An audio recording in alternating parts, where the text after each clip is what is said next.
ఆవిడ. నేను మీకు ఒక ఉదాహరణ చెప్పాలంటే ఒకటే. శ్రీరామాయణంలో సుందరకాండలో సీతమ్మ దగ్గరికి వెళ్ళి హనుమ అన్నారు, అమ్మా ఎందుకమ్మా అంత కష్టపడతావు, వచ్చిన భుజం మీద కూర్చో, ఒక్కసారి తీసుకెళ్ళి అదిగో ఆ ప్రశ్రవణ పర్వత శిఖరం మీద కూర్చున్న రామచంద్రమూర్తి పాదార విందముల యందు నిన్ను సమర్పించి కృతకృత్యుడవుతానమ్మా అన్నారు. ఆవిడంది, నువ్వే బొటనవేలంతున్నావు, నీకో భుజం, దాని మీద నీ కూర్చోనా అంది ఆవిడ. ఎందుకని? ఆయన సశంక్షప్యాత్మనక్కాయం బహువా అంగుష్టమాత్రక, బొటనవేలంత వారై వచ్చారు అందులోకి. ఆయన ఓ నవ్వు నవ్వి అన్నారమ్మా, నేను ఇంతే అనుకుంటున్నావా, నా రూపం చూడమ్మా అని మేరువందర సంకాశౌ భభౌ దీప్తానల ప్రవహ అగ్రతవ్యవతస్తే చ సీతాయా అనరోత్తమ, మేరు పర్వత శిఖరాలంతా పెరిగిపోయారు. ఆవిడంది, భర్తుభక్తిం పురస్కృత్య రామధన్యస్య వానర నస్పృశామి శరీరంతో పుంసో వానర పుంగవ. నా ఒంటి మీద స్పృహ లేనప్పుడు రావణుడు ఎత్తుకొచ్చాడు. నాకు స్పృహ ఉండగా రాముడు వచ్చి చెయ్యి పట్టుకుని తీసుకెళ్ళాలి తప్ప ఎంత కొడుకు లాంటి వాడివైనా నీ భుజం మీద కూర్చుని రాను, ఆయనే రావాలి, నన్ను తీసుకెళ్ళాలి అంటే హనుమన్నారు నమస్కరించి, అమ్మా ఎటువంటి తల్లివమ్మా, నిజంగా నా మనసు పొంగిపోయింది తల్లి, నీవు తప్ప ఎవరనగలరు ఈ మాట అన్నారు. సబర్మతి ఆశ్రమంలో మహాత్మా గాంధీ గారికి సేవ చేయడానికి మహిళా వాలంటీర్లు ఉండేవారు.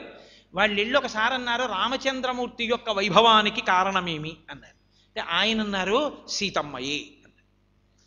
అంటే వాళ్ళు అన్నారు, మహిళా వాలంటీర్లు వచ్చామని మీరు అలా అంటున్నారన్నారు. కాదు అని ఇప్పుడు నేను చెప్పిన సందర్భాన్ని మహాత్మా గాంధీ గారు చెప్పారు.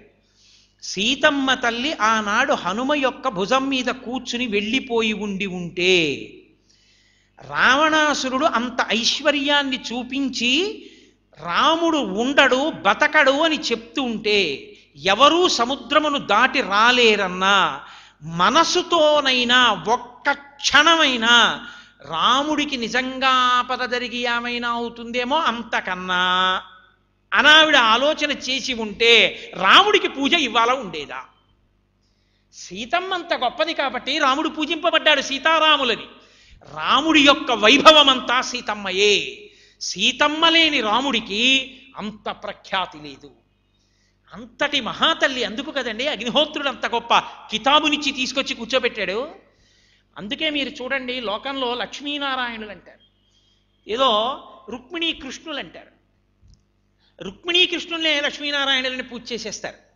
విష్ణువు యొక్క అవతారంలో ఏ అవతారంలోనైనా ఆయన్ని మళ్ళీ లక్ష్మీనారాయణులని పూజ చేసేస్తారు. వెంకటేశ్వరుడు పద్మావతి నక్కల లక్ష్మీనారాయణులు అంటారు. సీతారాముల దగ్గరికి వెళ్ళి లక్ష్మీనారాయణులు అనమనండి, అందరం సీతారాములనే అంటారు. మేము అలా అనమండి, సీతారాములు అంటాం, సీతారాములనే అంటాం. ఎందుకో తెలుసా? అసలు వాళ్ళిద్దరి యొక్క నడవడి అటువంటిది. ఆ సీతమ్మ రామచంద్రమూర్తి యొక్క వైభవాన్ని అలా ప్రకాశింపచేసింది ఆవిడ. సాధ్వీ నైజ విభుం. విభుం అన్న మాటకు అర్థం ఏమిటో తెలుసా అండి? అంతటా ఉన్నవాడు అని. అందుకే నేను మీతో మనవి చేసింది, శంకరుల మాటలంటే అలా ఉంటాయి. గుళ్ళోకి వెడితే నమస్కారం చేయొచ్చు, గుడి బయటికి వచ్చాక ఎలా అయినా ఉండొచ్చు అనుకుంటే రావణుడు. పూజామందిరంలో కడతాడు, వీణ వాయిస్తాడు, చక్కగా పాటలు పాడతాడు, అభిషేకాలు చేస్తాడు, బయటికి వస్తాడు, చూడకూడని చూపులన్నీ అందరినీ చూస్తాడు. రాముడు అలా కాదు. గృహలక్ష్మి గృహే గృహే, అందరి యందు లక్ష్మీదేవిని చూస్తాడు, అందరి యందు అమ్మవారిని చూస్తాడు. ఇది ఈశ్వర శాసనమును ఔదలదాల్చడం అన్నది అక్కడ భగవంతుడు ఉన్నాడు కాబట్టి చాలా బుద్ధిమంతుల్లో ఉండడం, గుడి బయటికి వచ్చేసాక నువ్వు ఎలా ఉన్నా పర్వాలేదు అనుకున్నవాడు ఈశ్వర వైభవాన్ని ఎలా నిలబెడతాడని మీరు అనుకుంటున్నారు? పూజ గదిలో పట్టుపంచ, డాంబికం, ఉత్తరీయం, విభూతి పిండికట్లు, పెద్ద అల్లరి, గంటలు, ఆ అభిషేకం అయిన తర్వాత ఆ ఇల్లాలు 2 గంటలు తొడవాలా గది, అన్ని నీళ్లు పోసేస్తాడు కిందంతాను, అంత అల్లరి చేసేస్తాడు, బయటికి వస్తాడు, వస్తూనే అంతే. ఇంకా వాళ్ళని వీళ్ళని వీళ్ళని వాళ్ళని అక్కర్లేనివన్నీ పట్టుకుని చెడ్డుతూ ఉంటాడు. ఈ దేనికి ఆ పూజ? అలా కాదు. విభుం, అంతటా ఈశ్వరుడు ఉన్నాడు. అదే రామకృష్ణ పరమహంస అయితే మీరేమో భగవంతుడు ఉన్నాడని చెప్తున్నారు. వివేకానందుడు వెళ్ళి అడిగాడు, ఆయనేమో భగవంతుడేమిట్రా అసలు లేడని వాదిస్తున్నాడు, తిడుతున్నాడు భగవంతుడిని. మరి ఆయన ఎందుకు కూడా ఈశ్వరుణ్ణి చూడమంటారా అని అడిగాడు. అడిగితే రామకృష్ణ పరమహంస అన్నారు, లేకపోవడం ఏమిటి నాయన, భగవంతుడు లేడు లేడు అని మూర్ఖంగా వాదిస్తున్నటువంటి నారాయణ స్వరూపుడు కాబట్టి ఆయన మూర్ఖ నారాయణుడు. తప్ప తప్ప నారాయణుడు కాడనకన్నారు. అది భక్తి అంటే. నైజ విభుం, అంతటా ఈశ్వరుణ్ణి చూడగలిగినటువంటి ప్రజ్ఞ.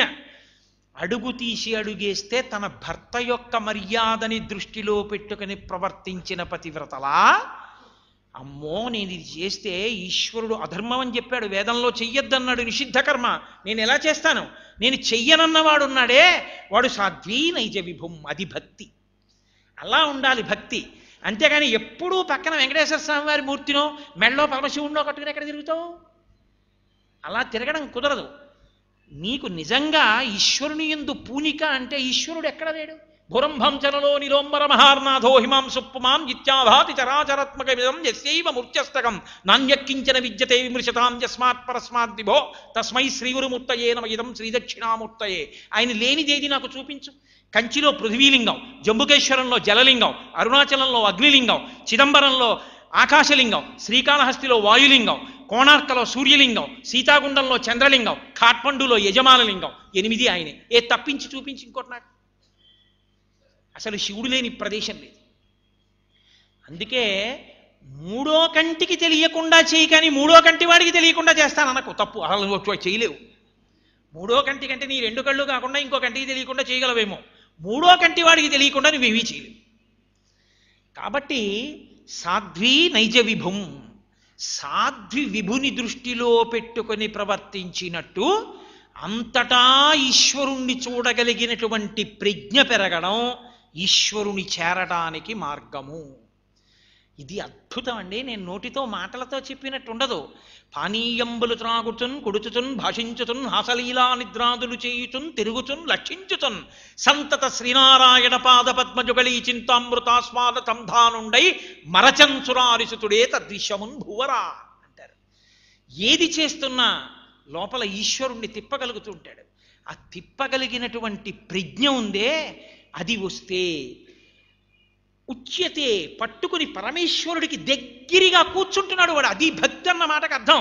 అంతేగాని పార్ట్ టైం భక్తి, అరగంట సేపు శివుడి దగ్గరికి వెళ్ళి అగరత్తి తిప్పడం, అక్కడి నుంచి ఓ పాల ప్యాకెట్ తోటి పట్టుకుని వెళ్ళిపోవడం, ఆవు పాలో గేది పాలో బర్రె పాలో ఎవరికి తెలియదు, పాల ప్యాకెట్ పట్టుకుని లోపలికి వెళ్ళిపోవడం, దిక్కుమాలిన చెప్పులు ఎక్కడికి పోతాయో అని గడప లోపలికి వెళ్ళిపోయి వాటిని ఎక్కడో గూట్లో పెట్టి దాస్తూ ఉండడం, ఇవన్నీ నిజమైనటువంటి భక్తి కాదు. ఏది నిజమైన భక్తి? ఆయన ఎక్కడ లేడు అన్న భావన నీకు కలిగితే నువ్వు ఎలా తప్పు చేస్తావు? చేశావు, ఈశ్వరా మీ ముందు కూర్చోడానికి నన్ను మన్నించండి, నిన్న నీ దోషం చేశాను, మళ్ళీ మళ్ళీ చేయకుండా నన్ను నిగ్రహ శక్తి నాకు కటాక్షించండి అని చెప్పకుండా ఆయన కాళ్ళు ఎలా పట్టుకుంటావు? నీ సొత్త ఆయన కాళ్ళు పట్టుకోవడానికి ఆయన ఇవ్వద్దు అంటే నేను పూజ చేశానంటే ఆయన ఎలా చేశావు? ఆయన కాళ్ళు అవతలికి తీసేస్తాడు. చేయి దుర్మార్గుడా.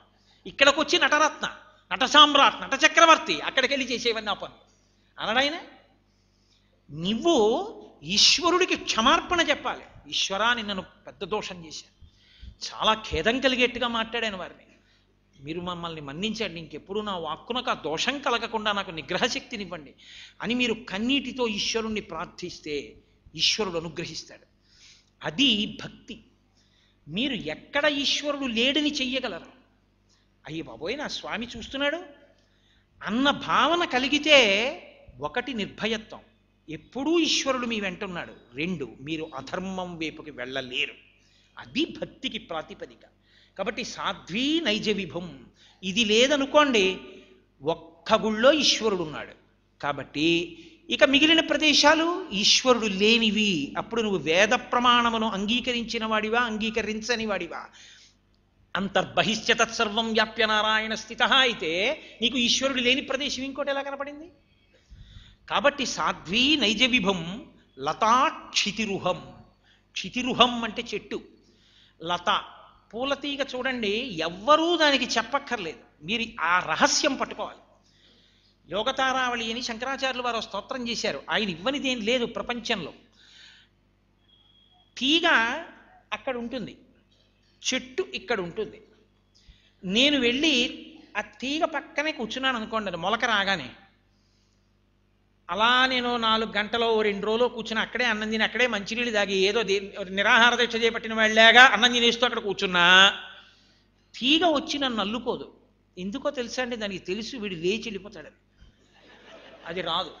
అది ఎక్కడికి వెడుతుందో తెలుసా అండి? నన్ను వదిలేసి అలా నా పక్క నుంచి వెళ్ళి జాగ్రత్తగా చెట్టును అల్లుకుంటుంది తప్ప నన్ను అల్లుకోదు. అందుకే మనకి పురాణంలో ఏం చెప్తారంటే చెట్లు మొలిచేయి పుట్టలు పెట్టాయి అంటారు. ఎందుకో తెలుసా అండి దానికి రహస్యం? ఆయన ఎందుకు కదలికలు ఆగిపోతాయి. శంకర భగవత్పాదులు యోగతారావళిలో చెప్తారు ఈ రహస్యాన్ని. శ్రీశైల శృంగకు హరేషు కదోపలప్స్యే గాత్రం యదాహమ మలతాహ పరివేషయంతి కర్ణే యదాహ విరచయంతి ఖగాశ్చ నీడాస్ అంటారు. ఇలా ఉండిపోతాడు ధ్యాన సమాధిలో తనలోకి తాను వెళ్ళి. అలా ఉండిపోతే వీడు కదలడం. చెట్టు లాంటి వాడని నమ్మి తీగలు వచ్చి అల్లుకుంటాయి. తీగలు వచ్చి అల్లుకుంటే పక్షులు నమ్ముతాయి. నమ్మి అవి ఏం చేస్తాయి తెలుసా అండి? ఎక్కడ మీకు పుల్ల కాదు కదా చిన్న పిసరు తగిలిన ఇలా అంటారో అక్కడ పుల్లలు ఎడతాయి. చెవిలో ఇలా అన్నారనుకోండి ఉలిక్కి పడతాడు ఎవరైనా. ఏడ్రా పూజ చేసుకుంటుంటే చెవిలో పుల్లెట్టామంటారు. అవి ఏం చేస్తాయంటే పుల్లలు పెడతాయి తీసుకొచ్చి. ఇప్పుడు ఈ పుల్లలకి గూళ్ళు పెట్టి గడ్డి పెడతాయి. గడ్డి పెట్టి పక్షులు చేరుతాయి. పక్షులు చేరితే ఉట్టినే ఉంటాయి అనుకుంటారా మీరు? ప్రవస్తు చెన్నైసూరి పంచతంత్రంలో ఉంటుంది. గోదావరి నది తీరమందు ఒక పెద్ద వృక్షంబు గలదు, దానికి అనేక శాఖలు గలవు, దానిపై అనేకమైనటువంటి పక్షులు గూళ్ళు కట్టుకుని జీవించుచుండేవి. పెద్ద కోలాహలం అల్లరి. తెల్లవారి లేచాయంటే భృంగావళీచ మకరంద రసాను విద్ద జంగార గీత వినదై సహసేవనాయ. పెద్ద పెద్ద అరుపులు, కేకలు, పిట్టలు, వాటికి గుడ్లు పొదగడాలు, తీసుకురావడాలు, ఆహారం పెట్టడాలు, పిల్లల అరుపులు, ఇవన్నీ రాత్రి రావడాలు. ఆ పటగా అక్కడి నుంచి ఓ పాము పైకి ఎక్కుతుంది. పెద్ద ఆర్తనాదాలు, అరుపులు. చెవిలో పుల్లలు, పుల్లల్లో గూళ్ళు, గూళ్ళల్లో పక్షులు, పక్షుల కేకలు. ఈయనలాగే ఉన్నాడు. కర్ణే యదాహ విరచయంతి ఖగాశ్చ నీడాస్ శ్రీశైల శృంగకు హరేషు కదోపలప్సే అని అడిగారు శంకరాచార్య వారు. ఆ స్థితి నాకు ఎప్పుడు వస్తుంది శంకరా అని అడిగారు. అలా నీలోకి నువ్వు వెళ్ళి బాహ్యమునందు కదలికలు ఆగిపోగలవా? అది శివుడు. కదిపినా నటరాజు ఒక ఎక్స్ట్రీమ్, కదలికలు ఆపినా ఆయన. కాబట్టి ఇప్పుడు ఈ తీగ వెళ్ళి అల్లుకుంది. ఏది? ఇప్పుడు నాకు ఒకటి చెప్పండి. పెద్ద చెట్టు, చెట్టంతా తీగల్లేసుకుంది. తీగంతా పెద్ద పెద్ద పువ్వులు. ఇప్పుడు మీరు ఒకటి బాగా కనిపెట్టాలి. తీగ వల్ల చెట్టు కందమా, చెట్టు వల్ల తీగ కందమా? వాల్మీకి రామాయణం కాదు కానీ ఒక విషయం ఉంది. రామలక్ష్మణ సీతమ్మలు అరణ్యంలో వెళ్ళిపోతున్నారు. ఓ పెద్ద చెట్టు, చెట్టుకి తీగ అల్లుకుని పువ్వులు బాగా పూసింది. రాముడు అన్నాడు వెనక్కి తిరిగి, సీత చూసావా ఆ చెట్టుకి చెట్టుగా అందం లేదు, పెద్ద చెట్టు అలా ఉండిపోయేది.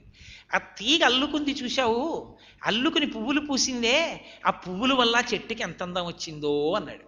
అంటే ఆయన ఉద్దేశంలో లత అంటే ఆడది. సీత నువ్వు నాకు దొరకబట్టి నా జీవితానికి అందం వచ్చిందన్నాడు.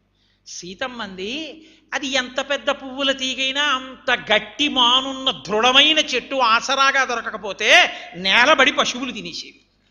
అంత పెద్ద చెట్టు దొరికినటువంటి ఆ తీగ అదృష్టవంతురాలు అని. అంటే ఆవిడంది, నీలాంటి భర్త దొరికినందుకు నా శీలం శోభించింది అది. రాముడు నవ్వి అన్నాడు లక్ష్మణుణ్ణి పిలిచి, లక్ష్మణ నువ్వు చెప్పు, తీగ వల్ల చెట్టు కందమా, చెట్టు వల్ల తీగ కందమా అన్నాడు. ఆయన అన్నాడు, చెట్టు వల్ల తీగ కందమో, తీగ వల్ల చెట్టు కందమో నాకు తెలియదు కానీ ఇంత పెద్ద చెట్టుకి అన్ని పువ్వులతో అల్లుకున్న తీగతో కూడిన చెట్టు కింద నీడ, ఆ నీడలో సేద తీరగలిగిన బాటసారినైన నాది అదృష్టం అన్నాడు. సీతారాములతో అనుగమించిన లక్ష్మణుణ్ణి నా అదృష్టం అన్నాడు. ఆ తీగ అలా అల్లుకుంటుంది చెట్టుకి. అల్లుకుంటే ఏది? ఇప్పుడు తీగ లాగేయండి మీరు. చెట్టంతా అల్లుకున్న తీగలు ఎలా లాగేస్తారు? అది ఒక్కొక్కచో చెట్టు మానులోకి కలిసిపోతుంది కూడా, దాని మాను అంటుకుపోతుంది ఇలాగా. మీరు ఎప్పుడైనా ప్రత్యేకించి గోకర్ణం నుంచి మూకాంబిక వస్తున్నప్పుడు మీకు అలాంటి చెట్లు, అలాంటి తీగలు ఎన్ని కనపడతాయో. ప్రత్యేకంగా అవి చూసి నేను శివానంద లహరిలో శ్లోకాలు జ్ఞాపకం వచ్చి ఎంత పరవశించిపోయాను ఒకసారి కారులో వస్తూ. కాబట్టి లతాక్షితిరుహం అంటే అల్లుకుపోతాడు. ఇప్పుడు మీరు మొదలంట నరికేయాలంతే. లేకపోతే తీగని బరబర లాగేశారనుకోండి, ఆ తీగ వాడిపోతుంది. చెట్టును అల్లుకుని తప్ప ఆ తీగ శోభించలేదు. ఈశ్వరుడితో కలిసి ఎప్పుడు ఈశ్వర స్మరణలతో తప్ప ఆయన ఉండలేడు. మీరు ఆ స్మరణలకి దూరంగా ఉండు అన్నారనుకోండి, వెన్న కరిగినట్టు ఆయన పడిపోతాడు. ఆయన తట్టుకోలేడు. అంతలా నువ్వు ఈశ్వరుణ్ణి స్మరించుకొని అల్లుకోగలవా? లతాక్షితిరుహం